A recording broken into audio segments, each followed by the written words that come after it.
Good afternoon, boys and girls, and to the parents that have tuned in to Aunt Pat's Story Time. Today's story is entitled Granddaddy's Turn, A Journey to the Ballot Box. It was written by Michael S. Bandy and Eric Stein. It was illustrated by James E. Ransom.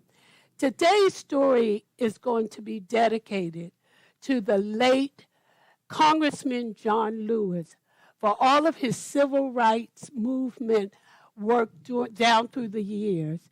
I also want to dedicate this story to the newly nominated Kamala Harris to vice presidency of the United States of America. Today's story is entitled Granddaddy's Turn. This story is a journey to the ballot box. It's based on the true story of one family's struggle for voting in the civil rights era in the South. I would like for each of you to listen carefully and identify the schemes used to keep blacks from voting in the South during the civil rights era. Also, I would like for you to listen to see how the grandson in the story handled the struggle. Granddaddy's Turn, A Journey to the Ballot Box.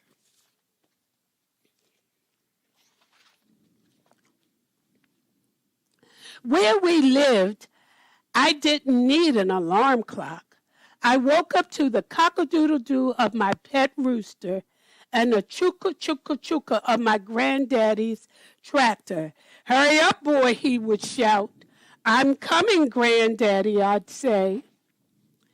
We got work to do, my granddaddy would say. Hard work will keep you out of trouble.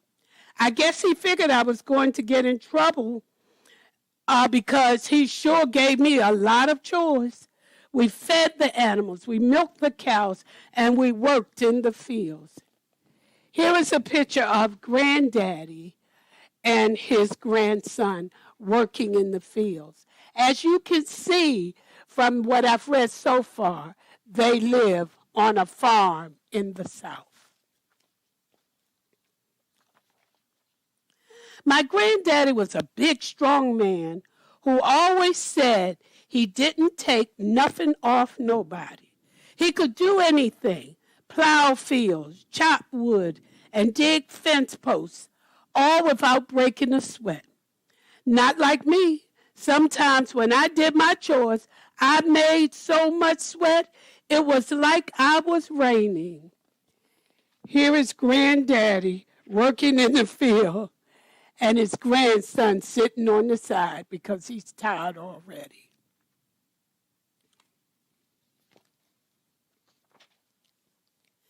We worked together a lot, but we played a lot too. We really loved to go fishing. Sometimes I would complain when I didn't get a bite right away, but my granddaddy always said, patience, son, patience. Here is Granddaddy and his grandson fishing.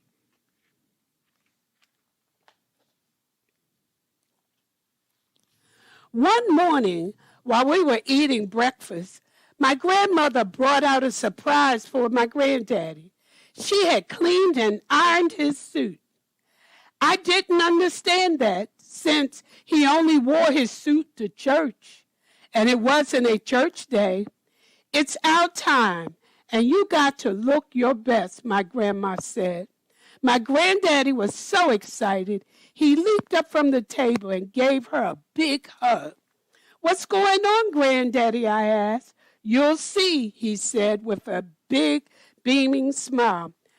I didn't like neckties too much, but since my granddaddy was wearing one, I guess I was to wear one too. Y'all be careful now, my grandma said, and don't forget to take pictures, she said as she handed my granddaddy the camera. Here is Grandma hugging Granddad, and here is their grandson looking on.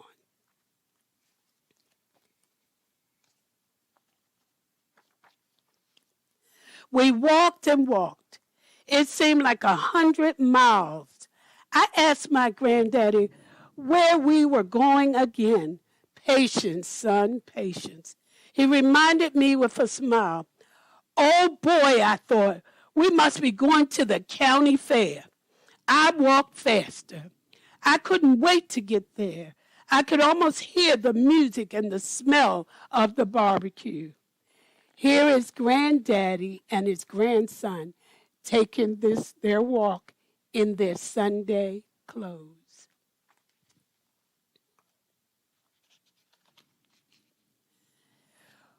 Where are all the rides and animals? I asked my granddaddy. He laughed and said, what are you talking about, son? I thought we were going to the county fair, I said. Take a look around, my granddaddy said. This is better than any old fair. Then I saw the Vote Here sign and shouted to my granddaddy, are you voting today? Yes, I am, my granddaddy proudly replied. Here is Granddaddy at the voting poll with his grandson, voting for the very first time.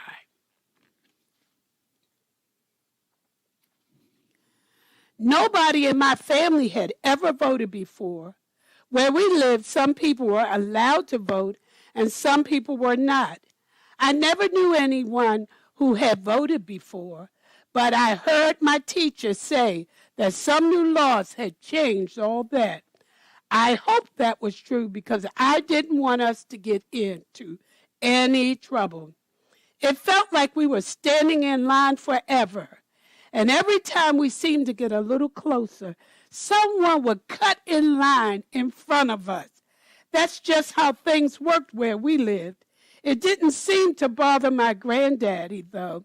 He said, patience, son.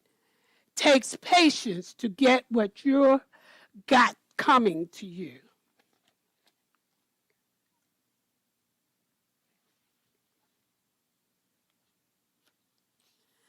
When we finally got to the front of the line, my granddaddy proudly signed a paper and was handed a ballot. He clutched the ballot to his chest and said, son, this is the happiest day of my life. I took the camera from him and said, smile, Granddaddy. Now come on, let's go vote, he said. Here is Granddaddy with the ballot close to his heart on his way into the voting poll.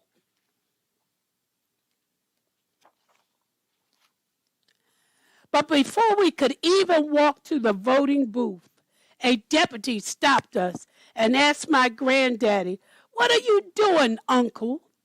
Where we lived, if the white folks didn't know your name, they usually called you either Uncle or George, or Auntie if you were a lady.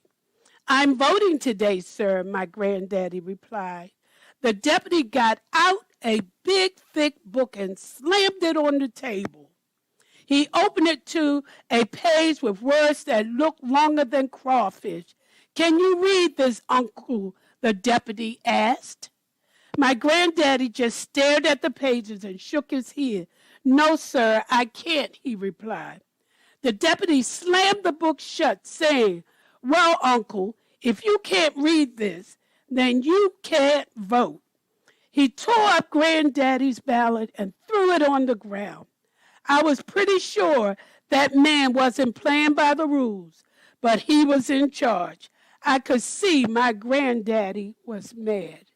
Here is Granddaddy at the ballot trying to vote.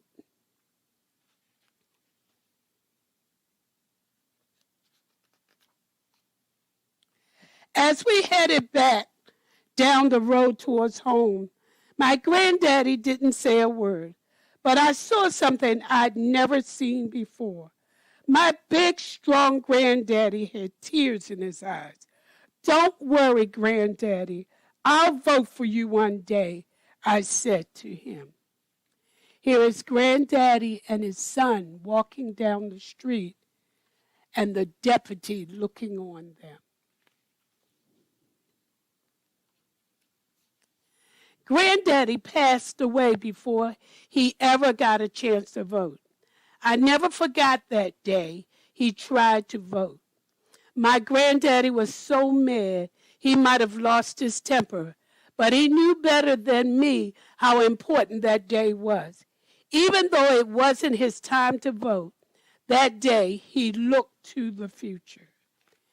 Here is Granddaddy's grandson looking at his grandfather's picture.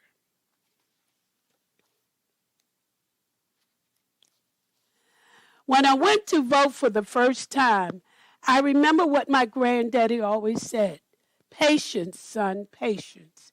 He was right. The day finally came, and I knew that, just like my granddaddy, I would never take it for granddad.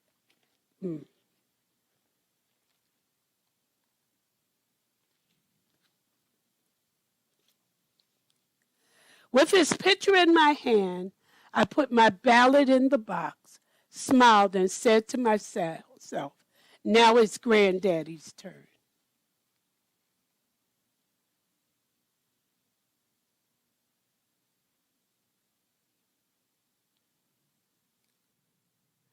Boys and girls, and to the parents that are on the line, I want you to take close note at the schemes that were used to keep our black forefathers from voting. If they couldn't read, they wouldn't let them vote. Many of the polls in the South put poll taxes on, knowing that black families could not pay the tolls. What I'm asking you on tonight, as I close this story, Granddaddy's turn, a journey to the ballot box. Boys and girls, do like this young man did. Stay in school, get an education, and vote. And to all of the adults on the line, this election in November 2020 is important. So I'm asking, I don't care what you have to do on the day that you have to vote, get out and vote. This vote is important.